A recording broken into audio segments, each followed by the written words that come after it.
Thank you. Thank you. Mr. President, thank you very much. Mr. President, Mr. Vice President, you and your team have shown me great courtesy in this process, and you've entrusted me with a most solemn assignment.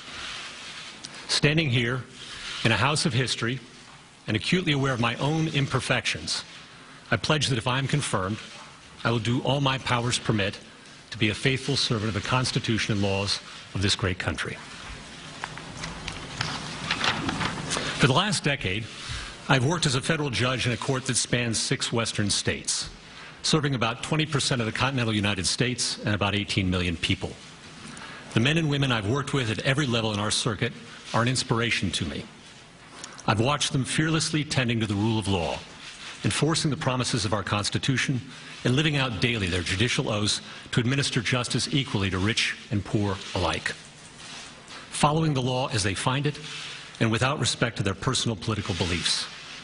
I think of them tonight.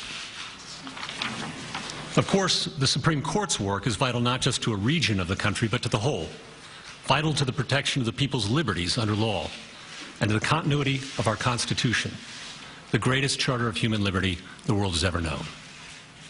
The towering judges that have served in this particular seat of the Supreme Court, including Antonin Scalia and Robert Jackson, are much in my mind at this moment.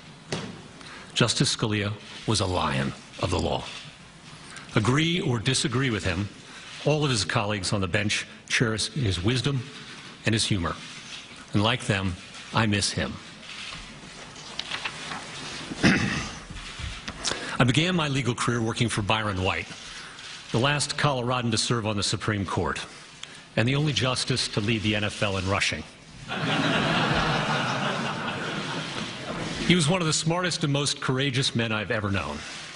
When Justice White retired, he gave me the chance to work for Justice Kennedy as well. Justice Kennedy was incredibly welcoming and gracious. And like Justice White, he taught me so much. I am forever grateful.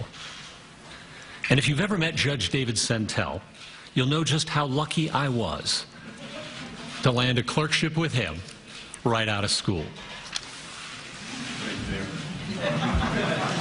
Thank you. These judges brought me up in the law. Truly, I would not be here without them. Today is as much their day as it is mine. In the balance of my professional life, I've had the privilege of working as a practicing lawyer and teacher.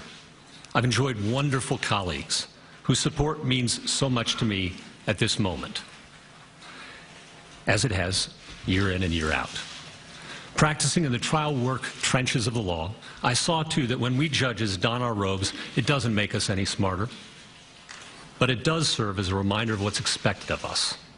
Impartiality and independence, collegiality and courage.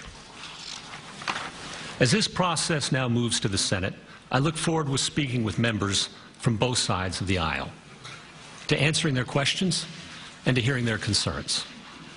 I consider the United States Senate the greatest deliberative body in the world, and I respect the important role the Constitution affords it in the confirmation of our judges. I respect, too, the fact that in our legal order, it is for Congress and not the courts to write new laws. It is the role of judges to apply, not alter, the work of the people's representatives. A judge who likes every outcome he reaches is very likely a bad judge, stretching for results he prefers rather than those the law demands. I am so thankful tonight for my family, my friends, and my faith. These are the things that keep me grounded at life's peaks and that sustain me in its valleys.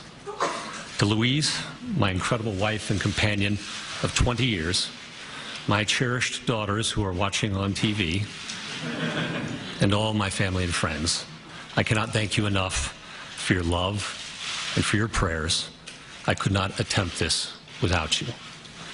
Mr. President, I am honored and I am humbled.